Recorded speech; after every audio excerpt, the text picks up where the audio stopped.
Hello and welcome to Life with Francie podcast, a place where you will find all types of conversation like mental health, self-love, self-care, trauma, hobbies, and more. With this podcast, I want to create a community where we support one another in business and personal life. Hope you enjoy this episode. Now, let's get this show started. On this show, I have the pleasure to talk to Miss Downey. I forgot to ask her how to say her last name, the author of Blindsided, um, the essays from The Only Black Woman in the Room. Her publishing career began with a dance review in the Santa Barbara News Press. Since then, her essays have been featured in literally journals, magazines, and newspapers. I met Miss Dawn through a writers meetup in 2019 at the library here in Kansas and got in contact with her through our mutual friend Jessica Connolly, which I already have an interview with her, so you can check her story out. Well, so I love having people on my podcast that I already know. So let's welcome Miss Dawn to the show. Tell us, what is life with you? Hi, Francie. It is so fun to remember when we met. And I remember sitting at a table with you at a meetup, writers meetup at Johnson County, Kansas, Central Resource Library, and Jessica was in charge of it. It was the greatest time ever. Yes. Yeah. So I'm glad we get to reconnect. 2019. Oh my gosh. I I guess know. that was when life came to an abrupt halt. It did. So yeah, so tell us how did you get so passionate about writing essays? I think the essay part that I write essays in particular, you mentioned this, the dance reviews. I did dance reviews for the newspaper, and a dance company would come to town and do a performance, and then I was assigned to write the review for the paper. So after everybody went out, had a good time, I went to the news press to write. So I had a specific, when you're writing for a newspaper, you can't go one word over the word limit. Well, when you're doing any kind of print, but I got used to writing short, and I got used to writing everything I needed to say in 500 words, maybe not even that many words. I also got used to writing on a deadline. I do not remember having writer's block when I'm sitting in the newsroom at 10 o'clock at night. I just remember going, I gotta get this finished. I gotta get this finished. I gotta get this finished. And you just steam ahead. But the word limit made me comfortable with writing short pieces. And that's how I got into the niche of being an essayist. That's amazing. And I just love your writing. Thank So you. yeah, what motivated you to start writing? Let's see, my husband used to have a meditation group, and he had once a month, he'd put out a print newsletter. And when you do a newsletter in print, and this was a decade at least ago, 20 years maybe, when you put out a little mimeograph newsletter, you want content. You're looking for. And so I volunteered. I just liked writing. And so I didn't think it was a big deal. So I volunteered to write an essay about what was going on with me for the monthly newsletter that he put out. I got used to writing about my internal life through that. And it just kept on. At one point, I was coming to the end of a job. I was in I must have been around 60 because I was thinking about retirement, and the job ended before I got a chance to formally retire. I was still writing regularly, and it came up that there was a writers' conference to go to. And so I went to this writers' conference. It was wonderful. It was in my hometown, Santa Barbara, where I'd written the dance reviews and started my professional writing career. So I was in my hometown, and there were people there who knew my family, just welcomed me with open arms and encouraged me. And in fact, I won a contest the first year I went to this writers' conference for best essay. So then I got to stand up in front of all these people and get my award. It was and the possibility of standing up in front of people, getting the spotlight on me and receiving accolades. That's what fuels my writing. I love that. A microphone and a spotlight. That's amazing. And then when I got to, when I came back from that writers' conference, looking for support, I found the Kansas City Writers Group. And that's where Jessica and I met, actually. And then it was essays. They kept me writing. We met once a week in person, of course, and we critiqued each other's work. And it kept me writing. Then I know Jessica has talked about this too.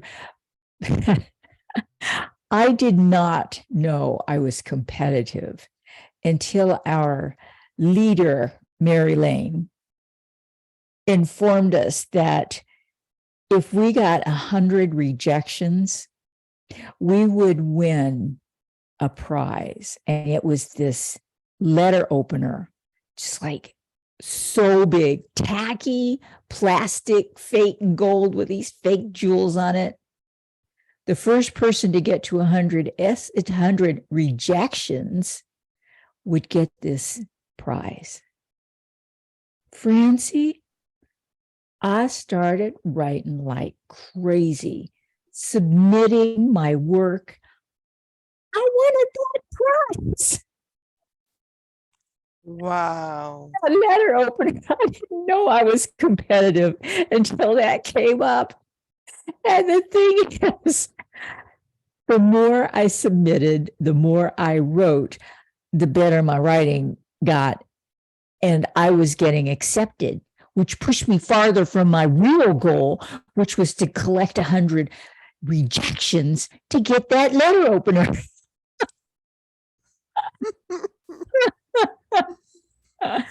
It changed how I felt about rejection.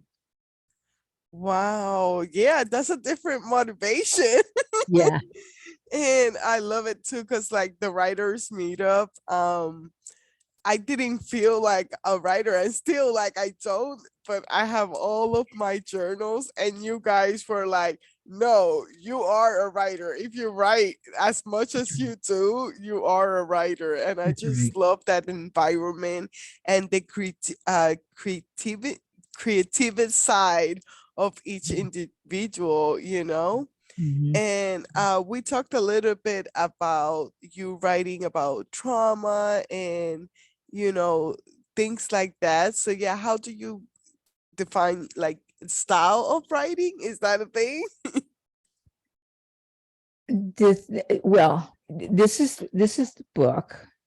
I cut off my self view, so you have to tell me if it's in the frame. Yes. Okay. So this was the book that schooled me in writing about trauma, because it's all about personal experiences, little things, big things. I didn't know I was going to write about the experience of being the only Black woman in the room. I was looking through my previous 3 published books for a theme that I could pull already published essays from and publish a collection around a theme, and I wouldn't have to do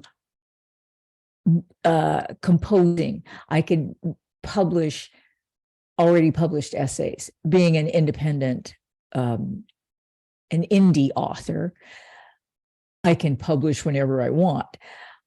I was taking too long, I told myself, to get my next book out. So this would be a quick way to get my next book out. As I was going through my essays from the previous 3 books, I was surprised at how frequently the issue of race came up when I was writing about something else. I'd set out to write about an art exhibit, and somehow the issue of race would come up. Once I saw how frequently I was the only non-white person in the room, and once I felt how painful that was, and I kept seeing it and seeing it, I could not unsee it. And then in my daily life, I'm seeing it. And so now I'm writing new essays about it because I can't not see it anymore. And these essays kept coming.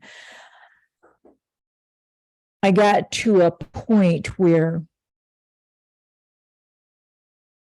I wasn't sure. I thought it was finished. And at the same time, I thought, I need to be finished. The challenge was when I wrote about these experiences, I was emotionally back in that space. I thought, usually by the time I write about something, I am emotionally through with it and have come to a place of calm and peace about a situation. I found that for many of these essays, I wasn't done with the subject yet. I wasn't finished with the experience. I was re-traumatizing myself. I had to stop writing a particular essay, put it aside, because it wasn't serving me. And that would happen again, another situation. I'd have to stop because, there's a lot of revising and editing that goes on. So I'd have to pick it up and edit, and I'd have to step back from it.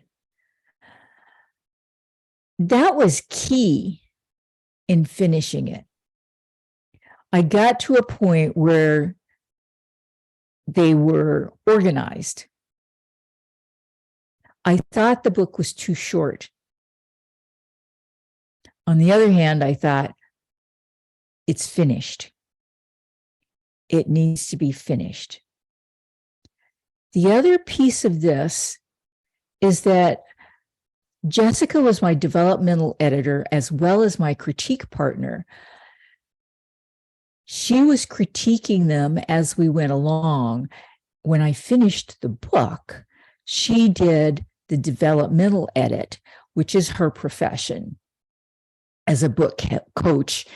And as a book coach, she developmental edit is part of that. So she helped me organize them frame them so that there's a character arc, even though I'm writing about myself. I'm the main characters. There has to be a character arc within each story, and from the beginning of the book to the end of the book. Jessica was able to pull out these stories and see my emotional response in each situation and organize them in the way that there was a very clear character arc for me, the main character, from the beginning of the book to the end of the book. What was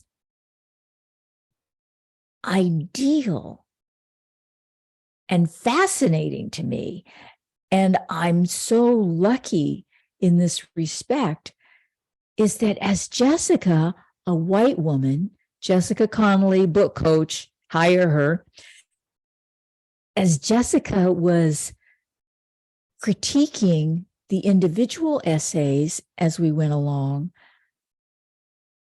she did not get hooked by the story of race and the relationship of this Black woman with other white people.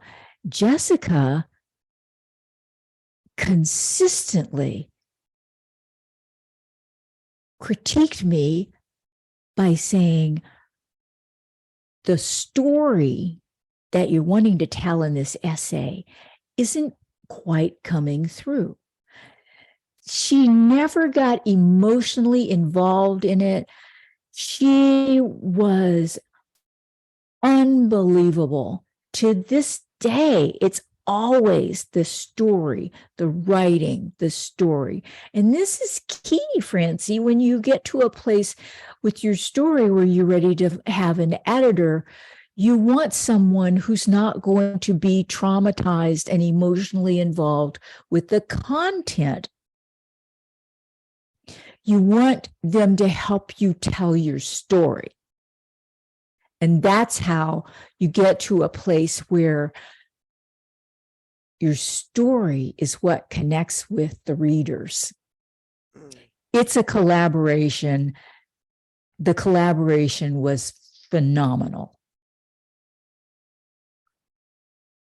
Yeah, I love that. And she definitely has a thing to like help you get motivating on your writing again. Mhm. As I did the podcast interview and I did a little bit of coaching with her before the podcast interview. And next thing you know, I'm writing like crazy again. And you just got this flow. She just gives you that instant motivation. And to Right. know too that you can she helps others, you know, in editing their work and things like that. So it's good to have that community here in Mhm. Kansas, you know. And now with her Patreon, like she's helping people in other states as well too, you know. Mhm. But yeah, so um anything else that you would like our listeners to know about you? I came to a place where the writing took over. I knew I wrote, but I also loved gardening and being out in the yard. There was something else I used to like doing. Oh, I love being in a tidy house. So, I like to putter around the house and rearrange things and keep the cobwebs down. I was sitting at my computer one day, looking around my house. It was a mess, by my standards. And I hadn't been out in the yard for a while, and the weeds had taken over. The writing was what I was doing. There wasn't enough dawn to go around. And the writing, just like, it was a weed. It just kind of crept up into my system and took me over. And that's what I do. So there was a point where writing was something I love to do these things, and I also write. And at this point, it changed. Writing is what I do, not what I also do. I've arranged my days, my week around external accountability because writing is terrifying. The worst part of writing is sitting down to do it. Yeah. The first sentence, oh my God, nothing's going to come, nothing's going to happen. During my week, I've got these deadlines. Critique partner on Monday via Zoom, which means I have a deadline. We are serious about writing. We have something to critique every week. That means every Monday, I need to have something to send her. Tuesdays, I have to write because I have a blog post that comes out on Wednesday morning. Wednesday, I have to write because I have a bigger blog post that comes out on Friday morning. So I pretend on Wednesdays that I'm going to start it. But Francie, I am Ms. Procrastinator. I have gave myself 2 days to get my blog post done. And because it goes out 8 a.m. Friday morning, I send it out via email. Every week, I'm going, well, I can finish it later. So every week, Thursday comes and I have to write because I have to do this. I have to send it out on Friday morning. I have an email blog. If my blog does not hit my readers' mailboxes by midday, I'm getting emails. Are you okay? Are you okay? Did it end up in my spam folder? I didn't get my email from you. That's how I operate. And so with that, you get an accumulation of finished work. Not all of it ends up in a book. Mm-hmm. I figure out what is going to end up in a book by the response I get. I post my blog on Facebook also. If I get a lot of emails back, paragraph long emails telling me why this particular subject touched someone, I get a lot of comments on my Facebook post, then I say, oh, this particular topic resonates with people. I need to expand it. And that's how I end up with essays for my book. I love that. Why would you tell somebody like me, that is trying to get that motivation to start writing more in like a professional way to be published? Mm-hmm. Mm-hmm. Mm-hmm. It helps to have people waiting for your writing. Deadlines are what keep me going. On the other hand, I don't know what I would be doing if I wasn't writing. Writing gives me purpose. The connection that my experiences make with other people, not other writers, but other people, reading what I'm going through at any particular moment and how I respond to it. We're all going through similar circumstances. Having the skill, which is teachable, to describe it for other people validates their experiences.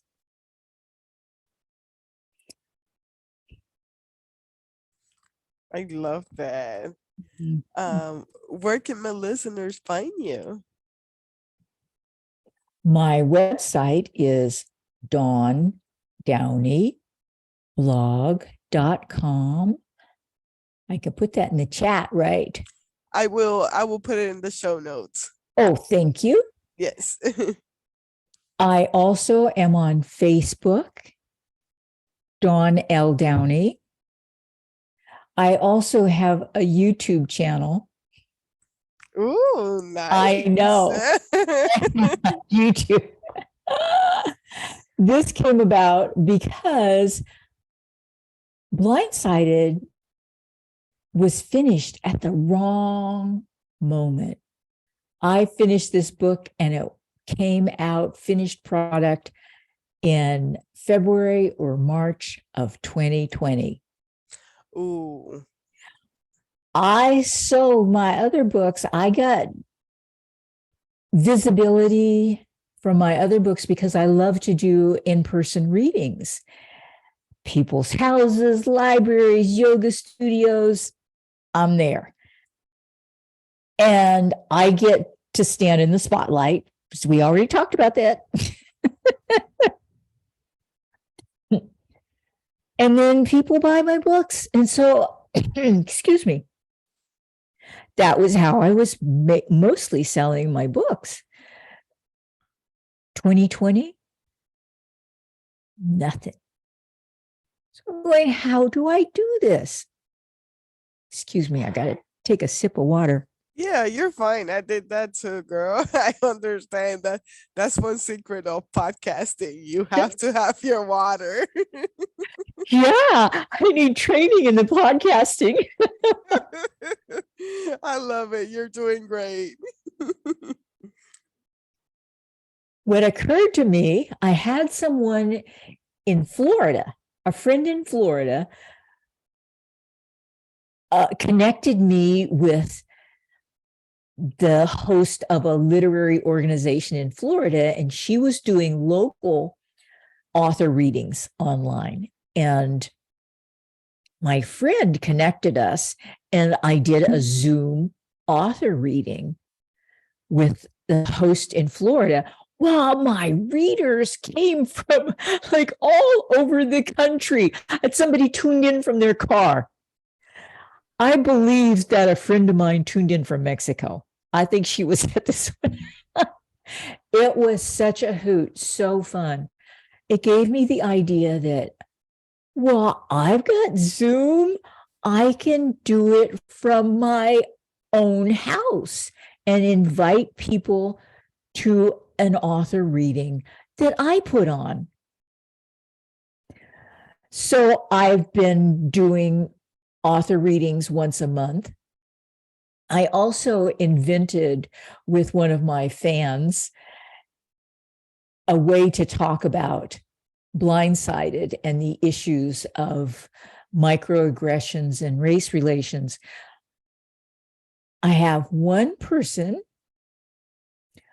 I read a story from Blindsided that they pick out, and then we talk about that particular story and what it means to them.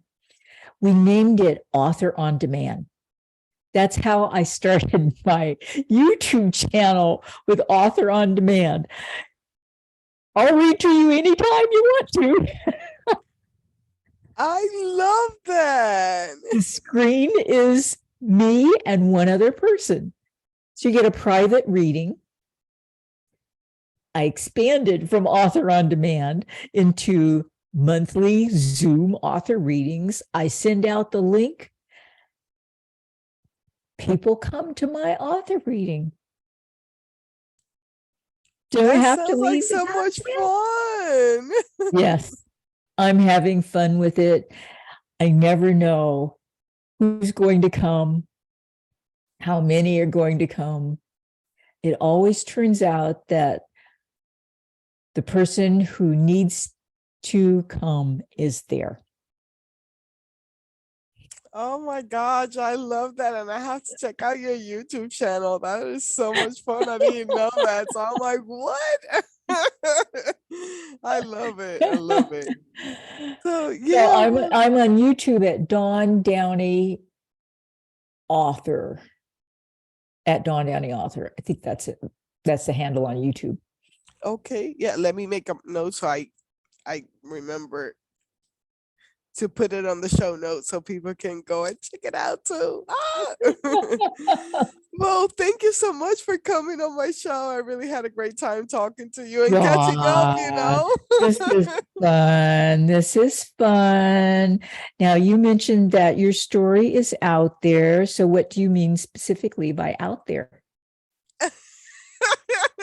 Are you gonna put me on the spot like that?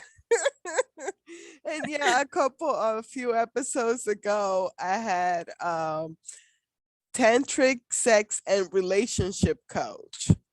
And the conversation was amazing. But I treated her like I treat my mentor, and like I got too comfortable with her.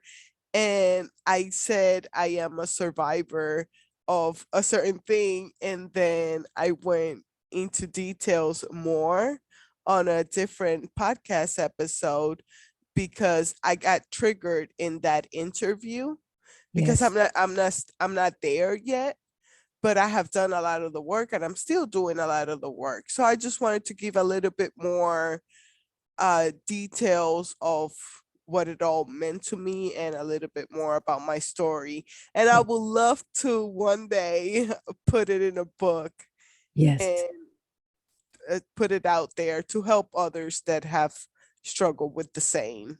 yes, yes. Similar circumstances. The details obviously will be different. And I'm wondering how to write about it. Yeah. It's something we can talk about. Definitely, definitely.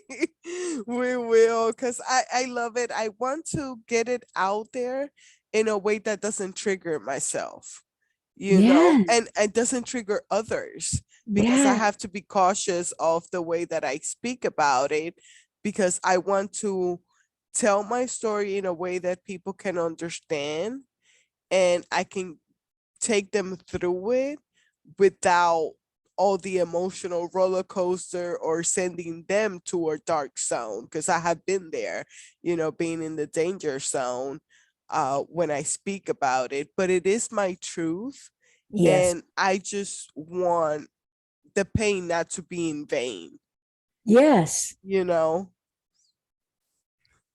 I have learned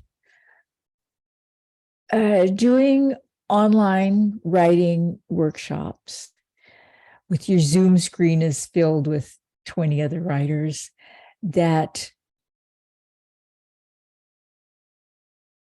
the author's responsibility is to say up front, trigger warning. The listener's responsibility is to stop listening. There is no way, Francie, that any writer can predict what, how, and whether their writing will trigger someone else. The fear of triggering someone else is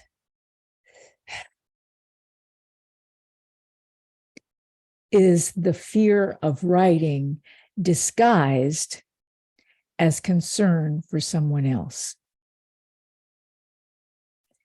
Your responsibility is to say trigger warning and broadly what the topic is, very broadly. one word, you know. Some folks like me are triggered by violence. Some are triggered by other things. I've been writing for a long time, Francie, and fear of writing masquerades all the time as everything else. That's why it's important to have collaborators in this. Yeah, and I love the community, and I wish that we can bring it back at the library, you know, to have that energy and that support. And I gotta make the Jessica's meetup creative, Yeah, getting together, you know, yes. because you get that inspiration and the deadline. I gotta try that one. Maybe Yeah. that one will work for me too. If I have somebody giving me a deadline of having a paper or something to be turned over. I love that idea because I'm motivated like by challenge and things like that. So Another thing that helps me is to make the task smaller. I have a timer which I set for 25 minutes. So I know that, oh God, at least in 25 minutes, this timer is going to go off without the pressure of, I've got to write. I just need to sit at my computer until the timer goes off. That works for me. And with each 25-minute session, the writing gets less terrifying. However, if I'm working on a piece that is particularly hard, whether it's hard emotionally or just too big, I will set that timer for 10 minutes. And then I don't have this setup for failure. Just make it smaller. There are days when I say, oh God, I cannot write today. All I'm going to do is walk into the writing room. Success!